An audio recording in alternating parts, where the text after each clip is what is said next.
Dios bendiga. Vamos a ver, vamos a ver. Son las 7 en punto. Recibí una llamada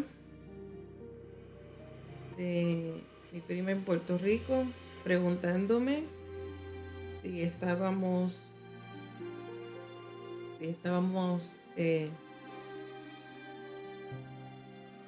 conectados cuando íbamos a comenzar con nuestra clase. Y es que es un detalle. Pocas semanas atrás nosotros hemos comenzado como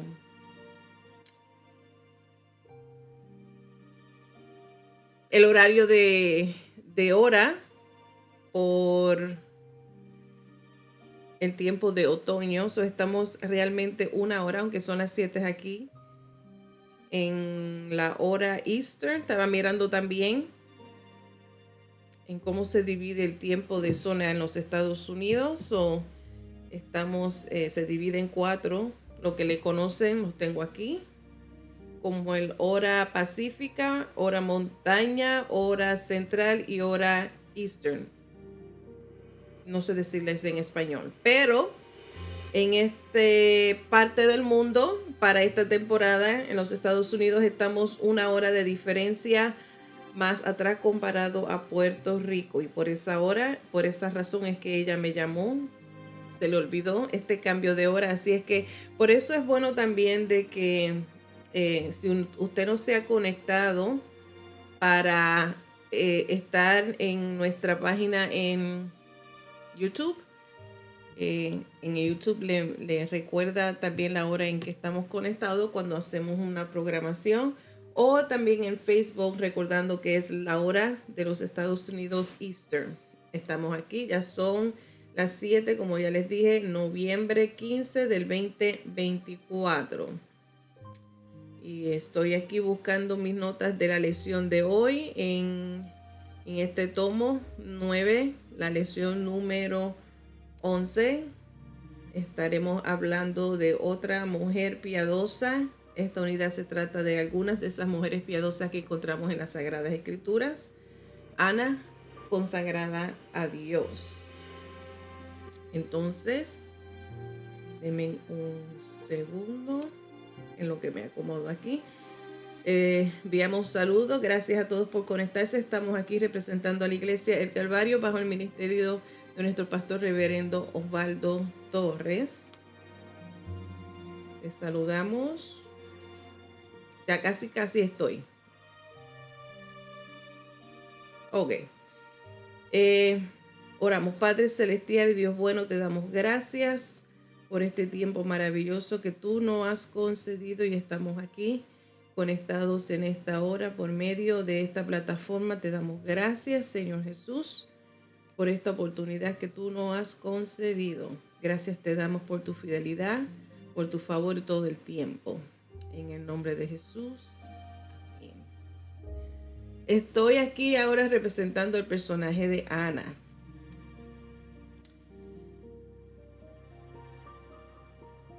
Paciencia, paciencia, paciencia.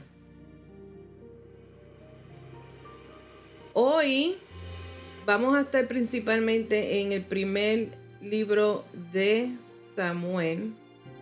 Espérate que no encuentro mis notas.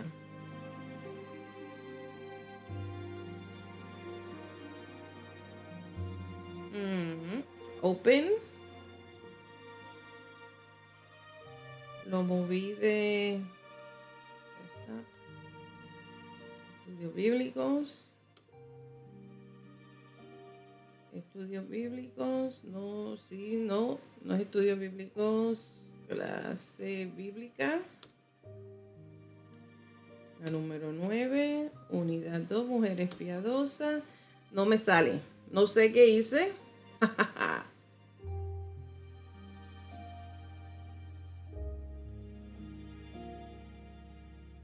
Dame mis...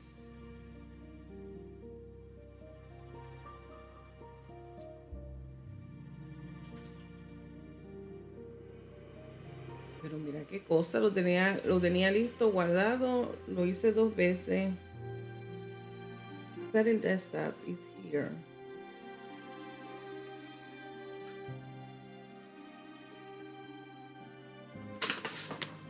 Tengo mis notas aquí de todas maneras.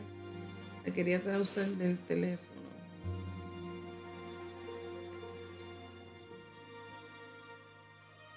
En estas mujeres piadosas que estamos hablando,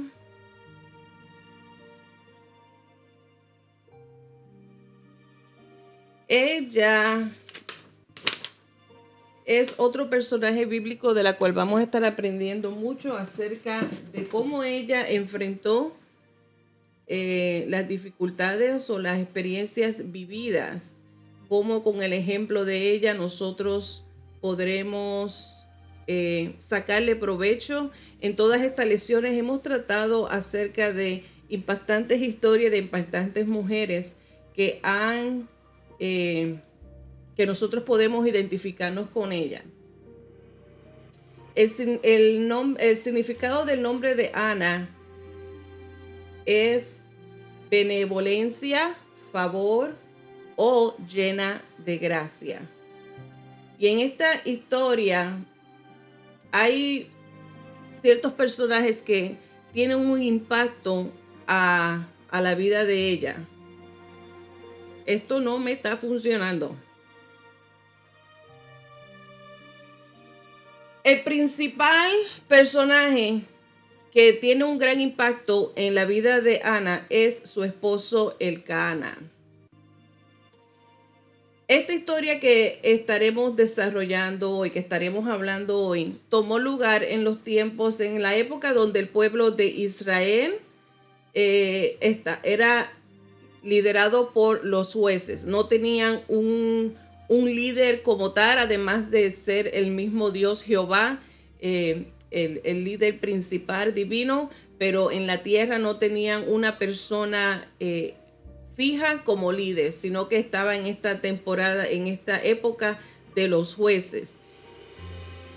Elcana era un levita por descendencia, pero él procedía de la tierra de Efraín. Sabemos que en la repartición de las tierras durante la conquista a Leví, a la tribu de Leví, no se le asignó o no tiene una tierra asignada como tal, sino que eran los representantes que servían entre el pueblo y Dios, y ellos servían en las tierras donde habitaban. Así es que en este caso específico, Elcana era parte del clan de los levitas. No hacía un servicio como sacerdote como tal, pero sí era parte de esta tribu de levitas, del clan de levitas, y acostumbraba a ir en esta época, en este entonces, a ir al tabernáculo que se encontraba localizado en Silo, y acostumbraba a ir anualmente para ir a ofrecer ofrendas de sacrificio. Así es que por descendencia es levita, pero por territorio es un efraimita. Este hombre tuvo 2 esposas, como la más que amaba o la más que prefería era Ana, y también tuvo otra esposa que su nombre Penina significa perla, una mujer también hermosa. Entendamos también que por eso les dije que es importante tener un background.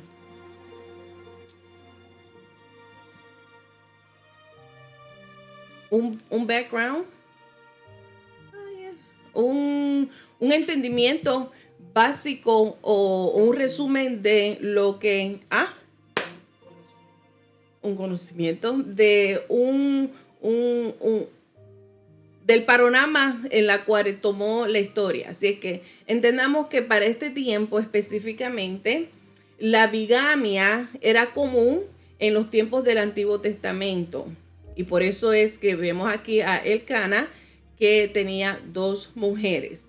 La bigamia, a pesar de que en los tiempos del Antiguo Testamento era una costumbre aceptable, no quiere decir que era aprobada por el Señor para el matrimonio.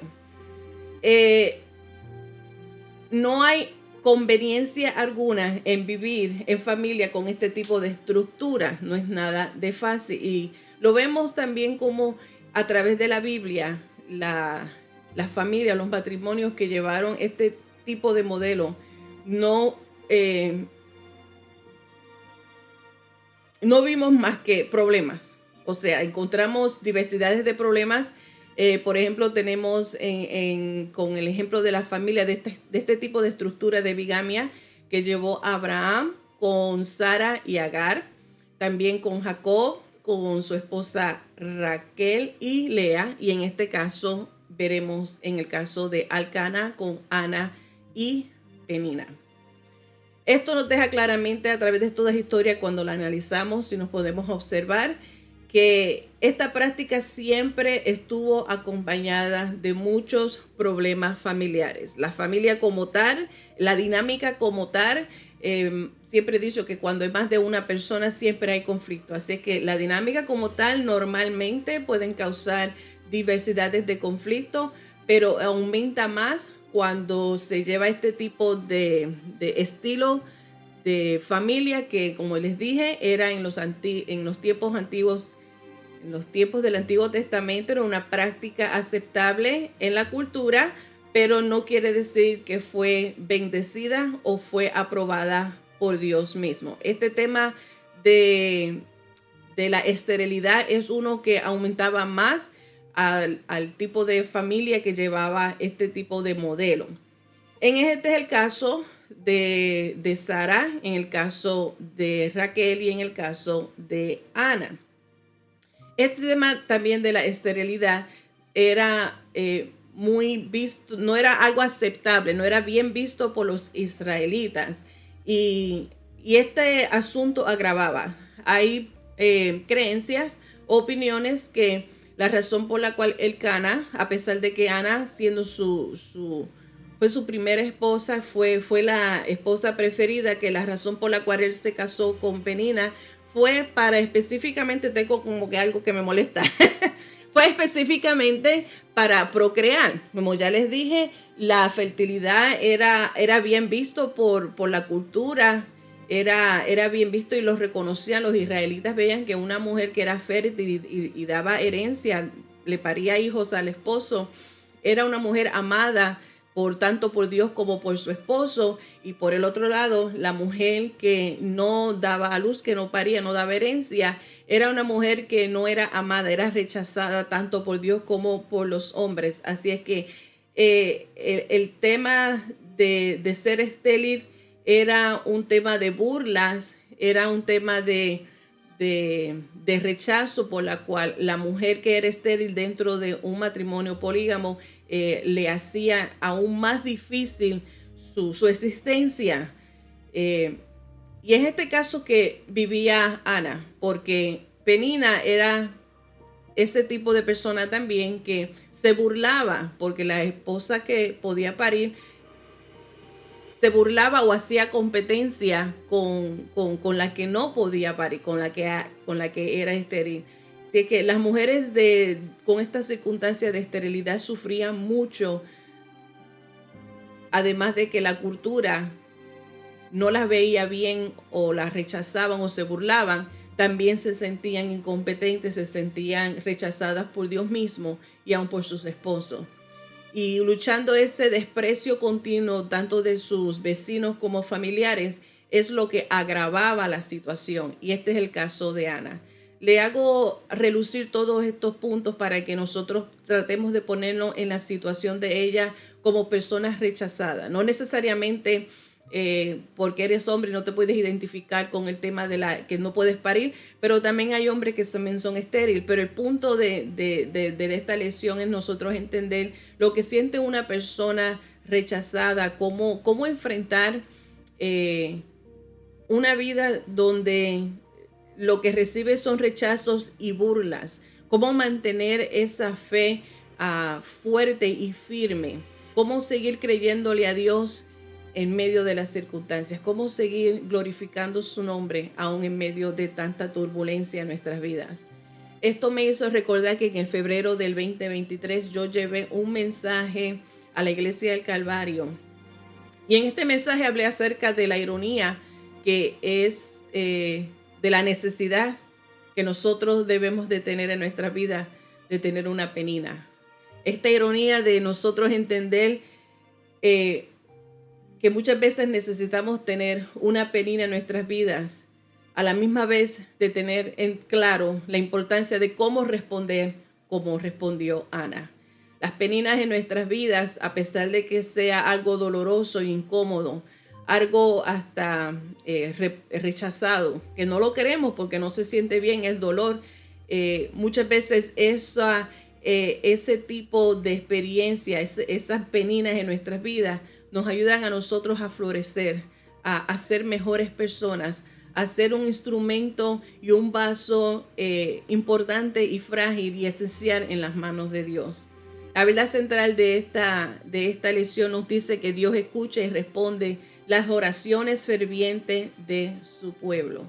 El verso clave lo estaremos tratando a través de la misma lección, así es que por ahora vamos a entrar de lleno al tema de hoy, con esta primera parte, la difícil situación de Ana, que ya les mencioné, un resumen de su circunstancia. Vamos a ver primera de Samuel, el capítulo 1, y quiero que leamos los versículos del 1 al 8.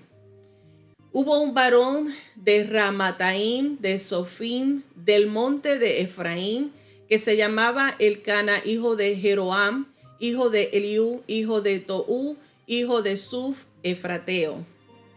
Y tenía él dos mujeres, el nombre de una era Ana, y el de la otra Penina. Y Penina tenía hijos, mas Ana no los tenía.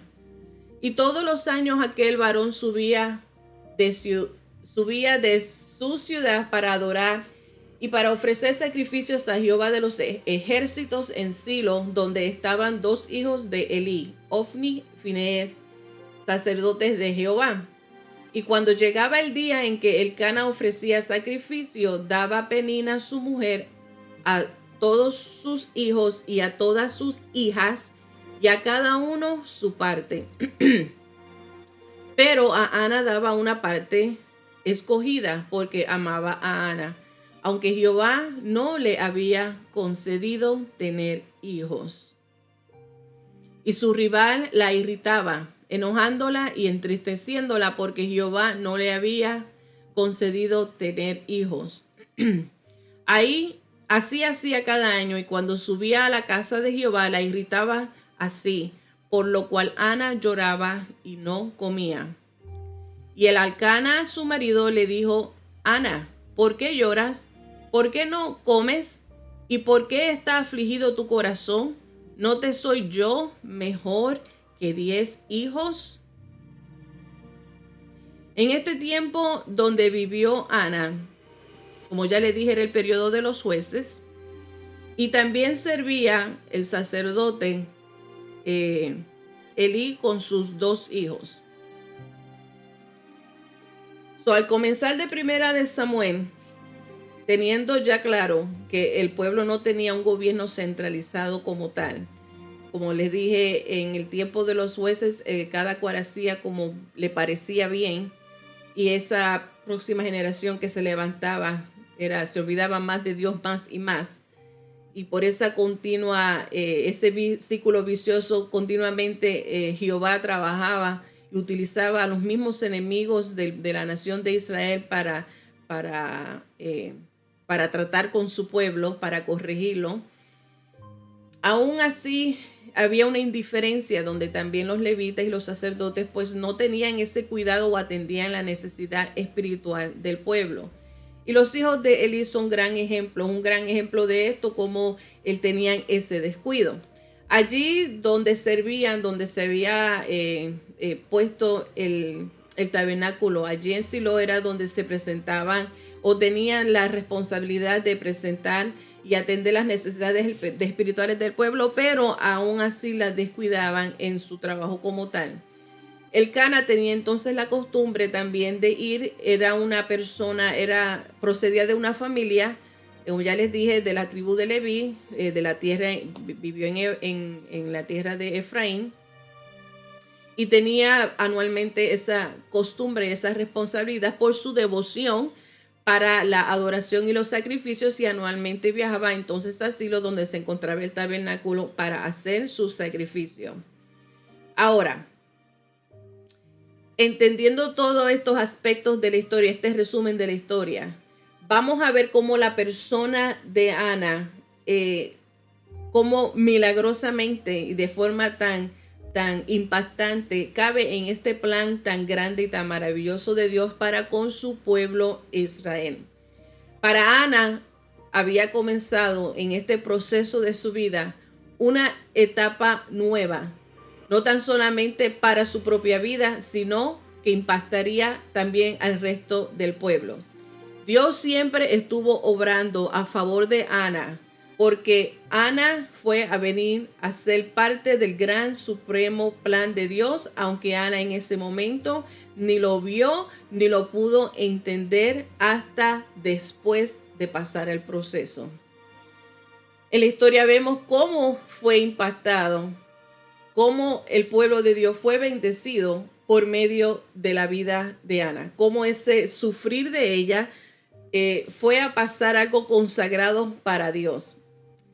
Así que aunque Ana era la esposa favorita de Elcana, Penina con sus hijos agobiaban e intensificaban cada día más esa burla hacia ella y la hacían sentir aún más deprimida. Y cuando más se intensificaba era la temporada de ir a hacer estos viajes anuales, estas visitas anuales hacia el templo. Hay muchas temporadas en el año, por ejemplo, en estas temporadas de Acción de Gracia o temporadas de Navidad, donde causa mucho agobio y mucho dolor a muchas personas porque o se sienten solos o no tienen familias o son rechazados o sus seres queridos que tanto ocupaban un lugar importante en su vida ya no están. Sea cual sea la razón, en muchas de estas ocasiones tiende a despertar una tristeza y una agonía como que se intensifica, y este era en el caso de Ana. En estas visitas al tabernáculo era aún más doloroso y más fuerte para ella resistir, ya que esas burlas esas burlas irritantes que hacía Penina, aún con sus hijos, que sus hijos también se le añadían a la burla, y hacía que ese viaje, esa transición o esa vida de ella fuera muy difícil. Elcana estaba consciente de esta presión tanto de la cultura como dentro de su casa. Así es que Elcana, al amarla tanto y al ella ocupar un lugar muy especial en su vida, a pesar de que ella no le había podido dar hijo, a pesar de que Dios le había cerrado el vientre de Ana, Elcana demostraba mucho cuidado, mucho amor y mucho respeto a su esposa, y le separaba una porción a ella. En estas porciones que se le daban, o sea que a Penina recibía una buena porción, y que según cada heredero, o sea, cada uno de sus hijos, se recibía Penina esa porción y sus hijos, y Ana recibía una pequeña porción, y era todo ¿por qué? Por el amor que sentía Elcana, su esposo. La angustia es una realidad muy dolorosa. La angustia es tan fuerte y tan real que puede hasta hacernos llegar a creer y sentir de que ya Dios no tiene cuidado de nosotros, o que ya podemos o perdemos como que la esperanza o la confianza en Dios. No hay nada en este mundo que nos pueda a nosotros dar alivio a nuestra tristeza y a nuestro dolor, por más buenas intenciones que tengan nuestros seres queridos o amistades, por tanto amor que se nos demuestre a nosotros, que intentan apoyarnos. Una persona en angustia, una persona en dolor, no puede sentir un consuelo como el consuelo que solamente Dios puede brindar. No hay palabras, no hay acción que pueda aliviar o dar consuelo a una persona angustiada, a menos que sea Dios mismo. El consuelo de Dios es uno que nos fortalece, uno que es capaz de llenar ese vacío y traer restauración a nuestras vidas. El esposo de Ana Elcana, en ese versículo 8, con esas preguntas, dice: no es mi amor suficiente, no basta, no soy yo mejor que tener tantos hijos. Ahí no está dejando de mostrar que ni las palabras ni el amor de nuestros semejantes es o son capaces, por más positivo que sean o por muy buenas intenciones que puedan tener, jamás se comparan con el consuelo de Dios. Y este continuo acoso y esta continua burla que sufría Ana por causa de su esterilidad es la que le ocasionó a ella ese dolor, que lloraba sin consuelo. En ese versículo 7 dice que su angustia, su dolor era tan y tan fuerte que aún su estómago se cerró. Ella ni podía comer. Ahora, la clave de esta lección de hoy, Ana, consagrada por Dios, es exactamente esta parte. Cómo ella reaccionó frente a esta etapa tan miserable que ella vivió. En este periodo tan fuerte, porque la persona que no ha sufrido, yo estoy segura que todos en algún momento en nuestra vida hemos sufrido algún tipo de dolor, de angustia, nos hemos sentido rechazados y se han burlado de nosotros, que han caído en un estado de amargura y de depresión. Pueden entender este periodo tan miserable en la vida de Ana y pueden podemos identificarnos con ella. Y lo más extraordinario de este ejemplo, de esta historia, es en la forma en que ella reaccionó, en cómo ella afrontó estas luchas familiares, en cómo ella nos enseña la importancia de nosotros llevar a Dios en oración nuestra angustia, nuestro dolor, nuestras preocupaciones, nuestras dudas, nuestros temores. Cómo nosotros podemos ver también a través de esta historia la respuesta de Dios hacia las oraciones de Ana. Los versos 9 al 11. ¿Algo se cayó arriba? No sé. Los versos de 9. No te preocupes, técnico. Lo que se cayó, se cayó. Vamos. Capítulo 1 de Primera de Samuel. Los versos del 9 al 11.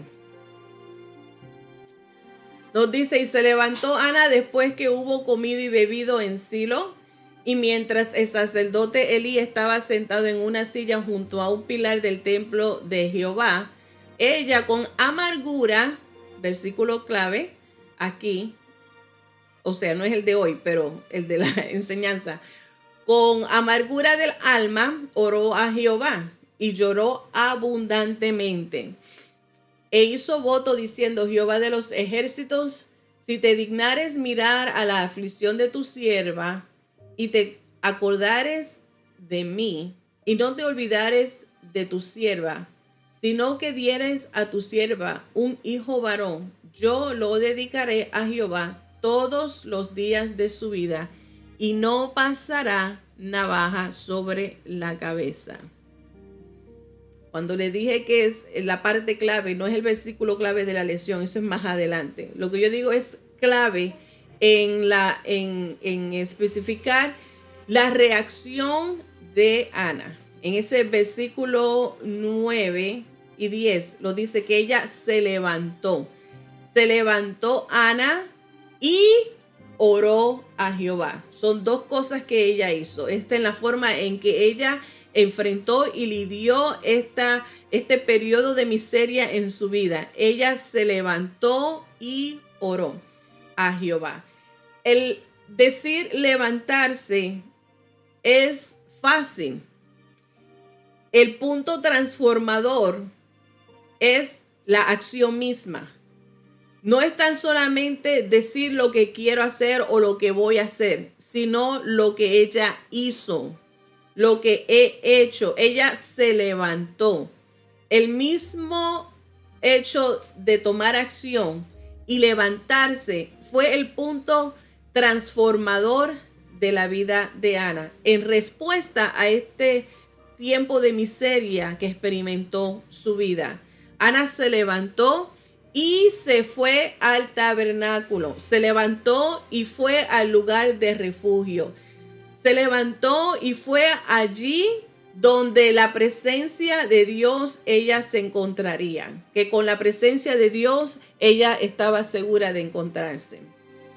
Ella se fue tal y como se sentía, abiertamente, con un corazón sincero, derramó su sentir. Ella dice en ese versículo 10, ella con amargura del alma se presentó ante la presencia de Dios, buscando refugio ante la presencia de Dios con todo su y con toda su propia amargura.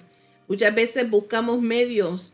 Hay personas que buscan remedios o se meten a lugares de que en lugar de hacerle bien, más bien hacen daño. Esos lugares para escapar su angustia, para ahogar su dolor, más bien lo que hacen es como tapar o tratar de numb it, numb. How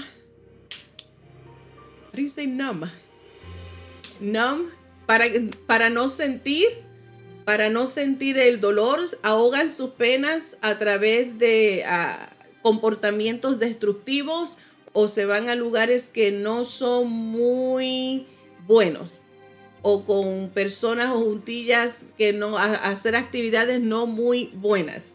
Así es que el mejor lugar que nosotros podemos encontrar refugio cuando tenemos dolor, estamos angustiados, estamos experimentando un tiempo de presión insoportable, es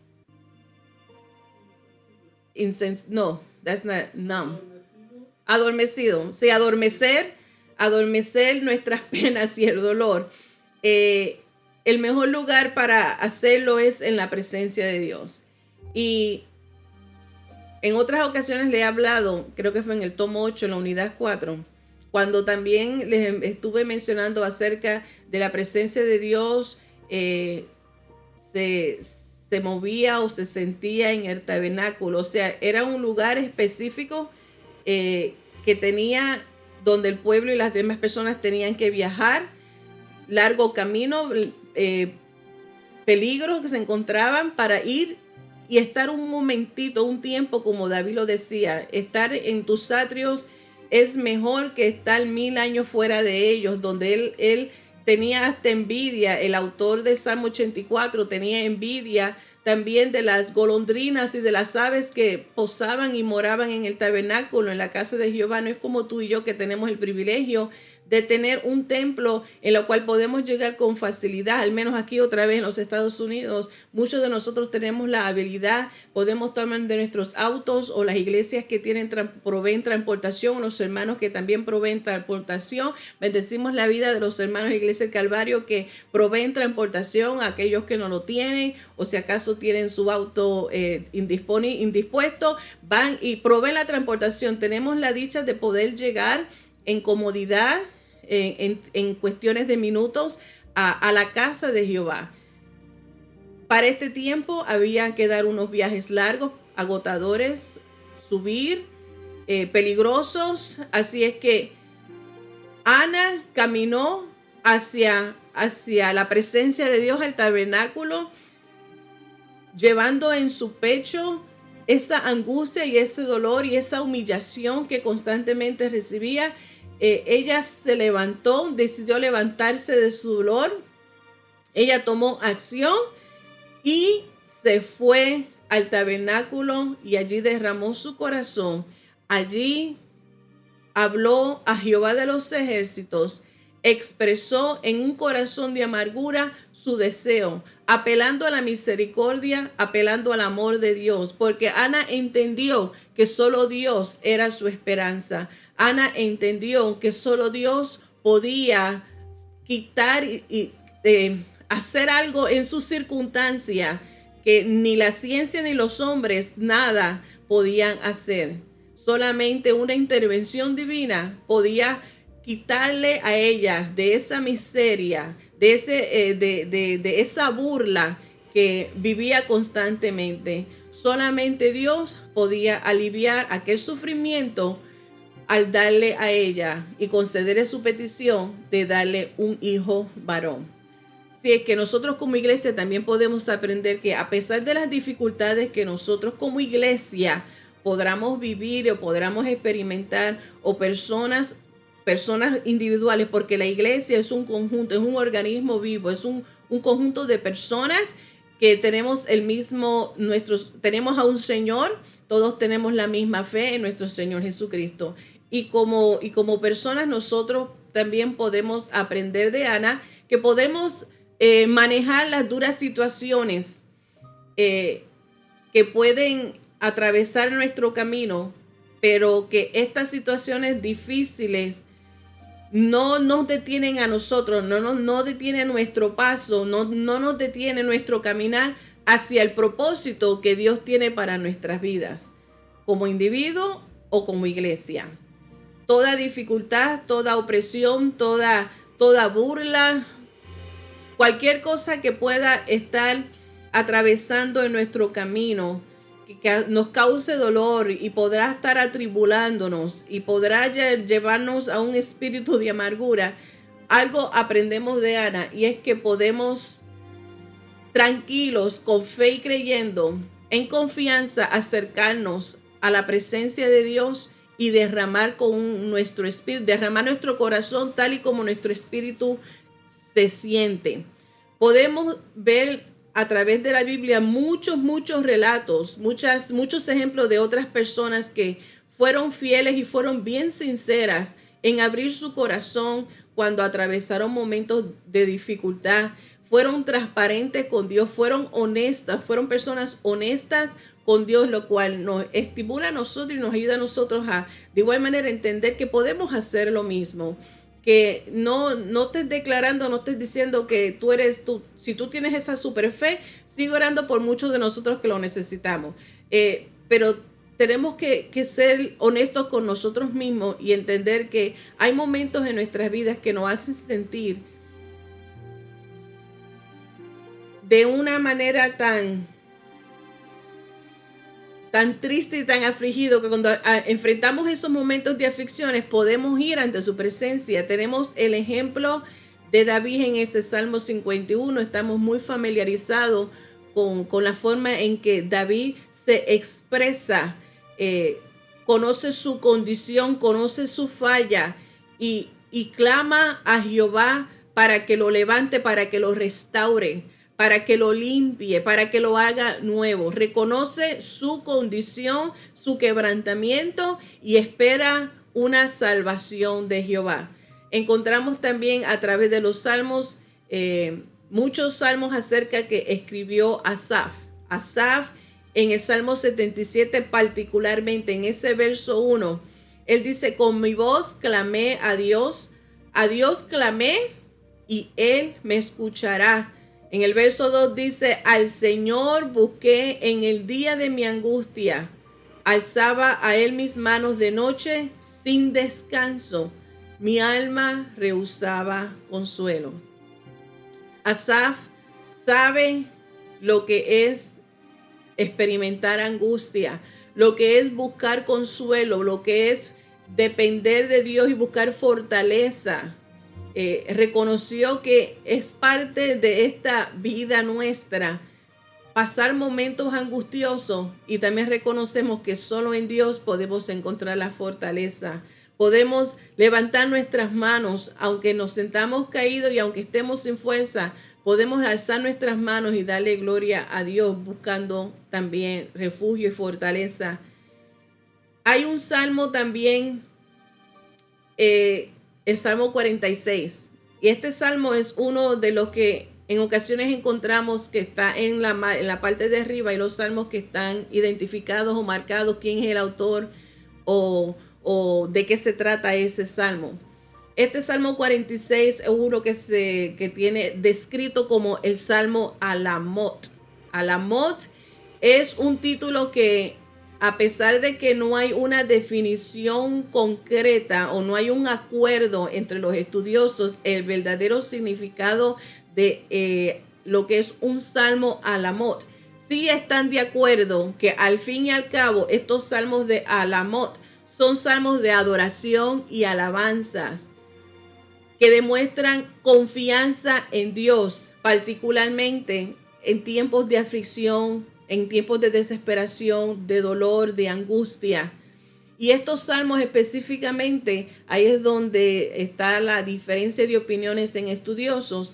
Son salmos que deben de ser cantados o son presentados, que expresan las emociones de las experiencias humanas frente a grandes frente a grandes obras magníficas de Dios, pero que son cantados por mujeres o adolescentes, doncellas. Sea cual sea, sean cantados por mujeres o doncellas, lo que encontramos encerrado en todo tipo de salmo alamot, en este caso el 46 específico, el verso 1 dice: Dios es nuestro amparo y fortaleza, nuestro pronto auxilio en las tribulaciones.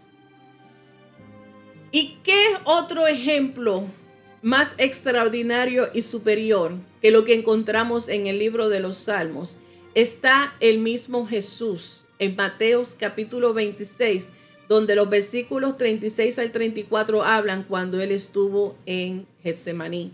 Cuando Jesús, antes de entrar a la cruz, él abre su corazón al Padre, es honesto con el Padre y le dice que pase de él esta copa que él mismo no podía pasar en su humanidad, hablándonos a nosotros cuán incompetente muchas veces nosotros nos sentimos en nuestra humanidad por causa del dolor y la aflicción, pero podemos estar confiando que cuando nosotros derramamos nuestro corazón ante Dios, nosotros invitamos a nuestro dolor y a nuestro sufrimiento a entrar a la presencia de Dios, donde encontramos en Dios sanidad a nuestro corazón que tanto lo necesita.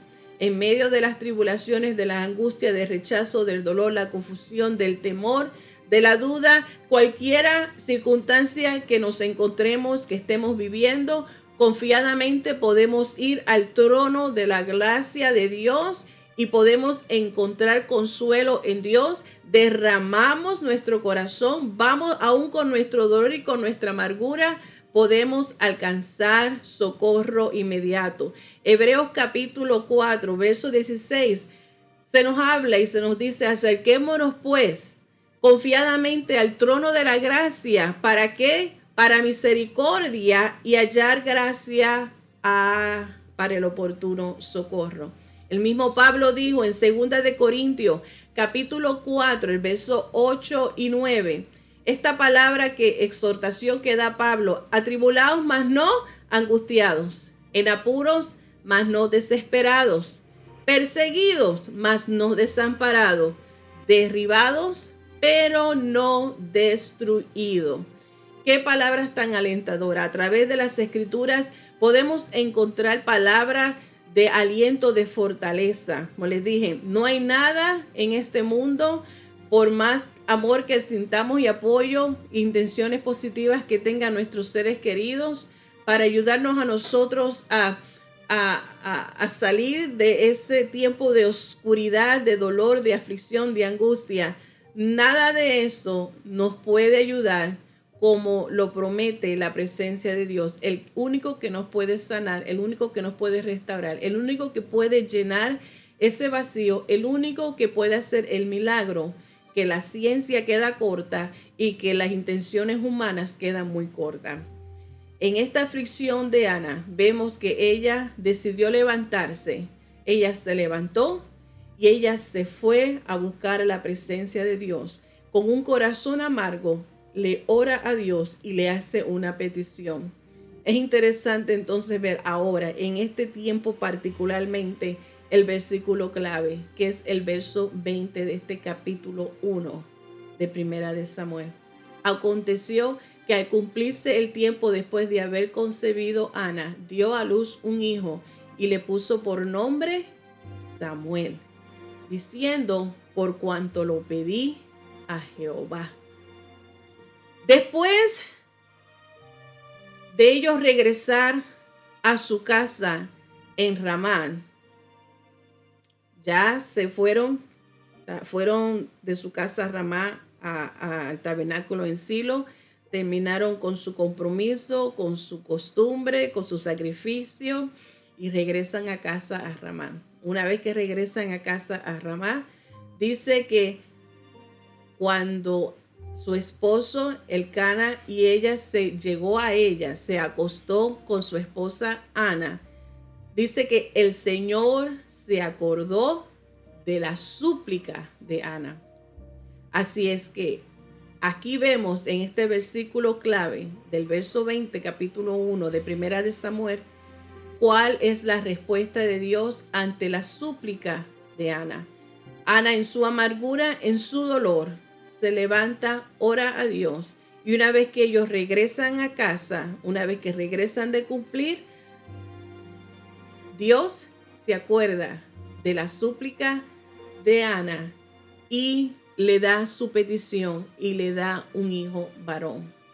El nombre de Samuel, su significado es Dios ha escuchado o escuchado por Dios.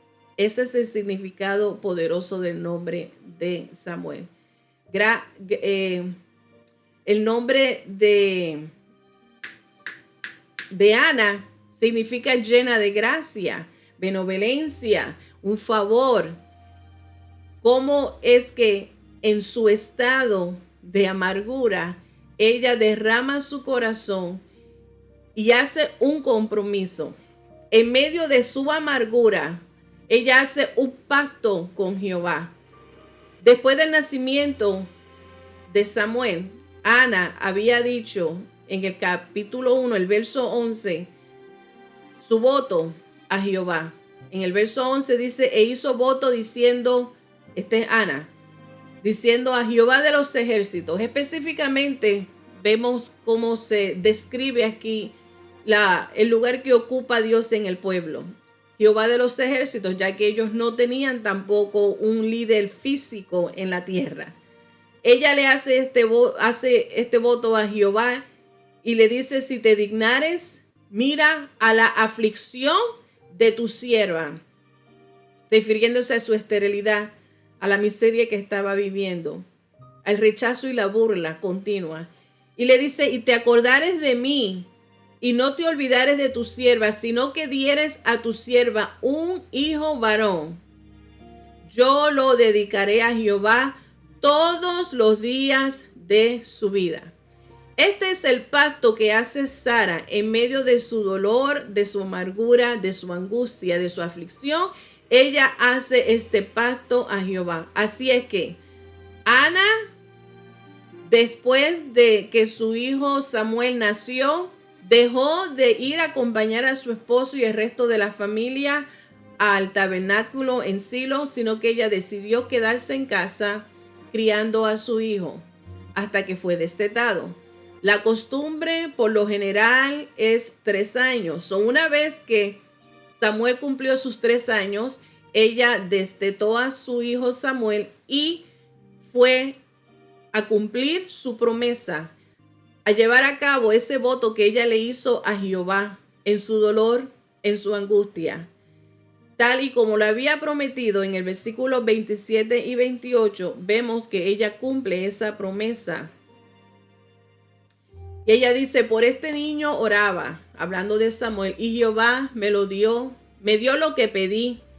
Yo pues lo dedico también a Jehová, todos los días que viva será de Jehová.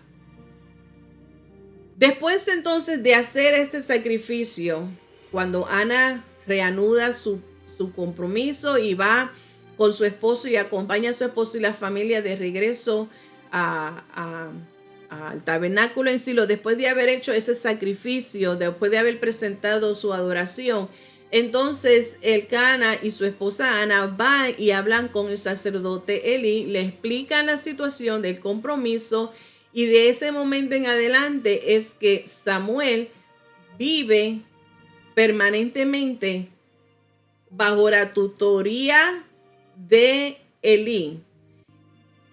Vive en el tabernáculo ahora como asistente y como aprendiz de Elí. Aquí se cumple esta parte del pacto donde ella, Ana, le dice, todos los días que viva, se lo dedicó de regreso. Ana realmente no tenía forma alguna para ella saber o entender el plan de Dios sobre su vida. Ana, así como Noemí, no había pensado ni se imaginaba de el impacto que sus propias vidas, su propio dolor, su propia angustia, sus propias amarguras tendrían parte especial dentro del plan de Dios. La semana pasada estuvimos hablando acerca de Noemí, de sus pérdidas, de cómo ella hasta cambió su nombre y decía, no me llame Noemí, agraciada, favorecida también, hablando de la persona de ella, sino que dijo, llámenme ahora Mara, amargura, porque me fui llena, llegué vacía, perdió a su esposo, perdió a sus 2 hijos, así es que en su dolor, en su angustia, se vio desamparada, se vio sin esperanza y no vio que su vida tenía un plan impactante dentro del plan grandioso de Dios. Así es que tanto Ana como Noemí, ambas fueron transformadas, ambas experimentaron un cambio total en su vida. Ambas fueron de gran impacto y gran pieza dentro de este plan. Noemí fue la bisabuela del rey David. Sabemos quién es David dentro de la historia y lo que representa dentro de la historia del pueblo de Israel y del linaje por la cual nuestro Mesías llegó. Lo mismo también Ana. Ana fue la madre del profeta que ungió a los 2 primeros reyes de Israel, a Saúl y a David. Específicamente ese papel tan importante de Samuel ungir al rey David. Ven cuán maravilloso es Dios, que aunque en el momento nosotros no entendamos el proceso, no entendamos el porqué de las cosas, cuando nosotros confiamos en el plan magnífico de Dios, aún en lo que parece pérdida, aún en nuestro dolor, aún en nuestra angustia, Dios se glorifica. Porque el plan de Dios es maravilloso. No es que intencionalmente Dios provoque en nosotros dolor, sino que el dolor que es parte de este mundo caído, que toca nuestra vida, es parte de la miseria de la humanidad por causa del pecado. Dios transforma todo dolor en gozo y alegría. Transforma nuestro llanto en alegría. Así de capaz es nuestro Dios. Muchas veces, con mucha frecuencia, nosotros no siempre sabemos o entendemos por qué nosotros enfrentamos ciertas luchas en nuestra vida.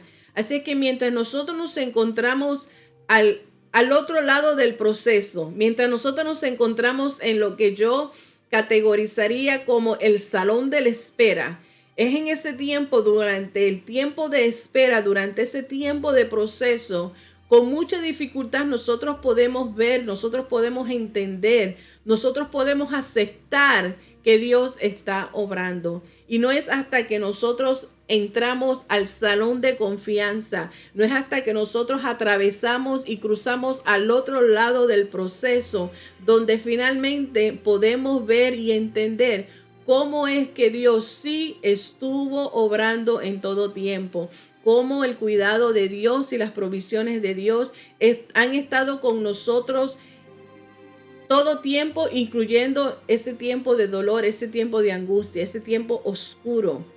Y es la actitud lo que nosotros tenemos que cuidar. Es lo que nosotros aprendemos de estas mujeres piadosas, de que en nuestro proceso, aunque no entendamos en el momento, aunque dolamos en el momento, reconocer que Él es Dios soberano. Noemí, en la semana pasada aprendimos de ella, que ella entendió este Dios soberano y dice, si esto es lo que Dios le ha complacido en darme a que sea mi vida, glorificado es el nombre del Señor. Y Ana, de la misma manera, ella dice, esta aflicción es dura, líbrame de ella, ayúdame. Y ella decidió levantarse y entrar en confianza y permanecer esperando en Dios, reconociendo que solamente Él podía hacer el milagro en su vida. ¿Qué nos dice Dios con esta historia? Tanto la historia de Ana nos recuerda a nosotros, como la de Noemí y las otras mujeres piadosas a través de esta unidad, nos recuerda que Dios sí tiene un plan, que a Dios nada le pasa por sorpresa o nada desapercibido. Dios está al tanto de todo y tiene cuidado hasta el paso más diminutivo que pueda haber. Todo detalle Él está atento, todo está a tiempo. El tiempo de Dios no es el tiempo de nosotros. La manera de Dios trabajar es muy diferente a nosotros. Él ve más allá de lo que nosotros podamos ver.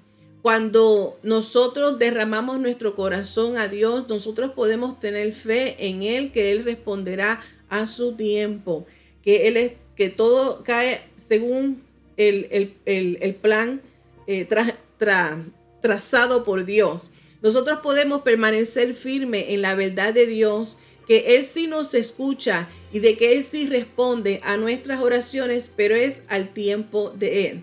Recuerda que la palabra claramente dice, creo que es en segunda de Pedro, capítulo 3, no me acuerdo por ahí, pero en segunda de Pedro dice que recordemos que un día para Dios es 1000 años y 1000 años como un día, de que no demos por tardanza su regreso, porque Él es paciente para que todos procedan al arrepentimiento. Eso es parafraseado. Lo que quiere decir que nosotros podemos estar confiando en el tiempo de Dios. Entremos y estemos quietos en el salón de confianza. Está quieto y esperar que Jehová, nuestro Salvador, nos ayudará y nos salvará. Aun cuando nuestro horario personal no está alineado con el de Dios, entendamos que Él sabe lo que hace. Aún nosotros podemos permanecer confiando en Él. ¿Por qué? Porque Él es fiel y verdadero. No es hijo de hombre para mentir ni para que se arrepienta. Él cumplirá cada una de sus promesas que ha hecho sobre nuestra vida, sobre tu vida. Amén. Qué palabra tan alentadora. Yo espero que también tú has sido bendecido con estos ejemplos, con estas historias tan impactadoras que nosotros nos podemos relacionar y entender. Todos necesitamos de Dios. Todos podemos ir ante su presencia. Ahí está segunda de Pedro capítulo 3. Por lo menos pegué el versículo 8. Mas hermanos, no ignoréis esto, que para con el Señor un día es como 1000 años y 1000 años como un día. Esperemos confiadamente en Él, que Él tiene el control de todas las cosas. Gracias otra vez por acompañarnos y cerramos esta lección. Padre nuestro que estás en el cielo, gracias te damos por este tiempo, Señor, que tú nos has concedido. Padre, que esta palabra, Señor, la podamos asimilar, Padre Celestial, seguir meditando en ella. Da fuerza y fortaleza, Señor, a cada corazón que en este momento necesita, Padre Celestial, ser recordado de tu fe, de tu fidelidad, de tu poder, de tu soberanía. Gracias te doy, Señor, en el nombre de Jesús. Amén y amén. Con el favor de Dios, nos vemos la semana que viene a las 7 de la noche, Eastern, hora Easter en los Estados Unidos en esta temporada de otoño. Dios te bendiga, Dios te guarde. Buenos días, buenas noches, buenas tardes, donde quiera que esté en este momento. Gracias por acompañarnos.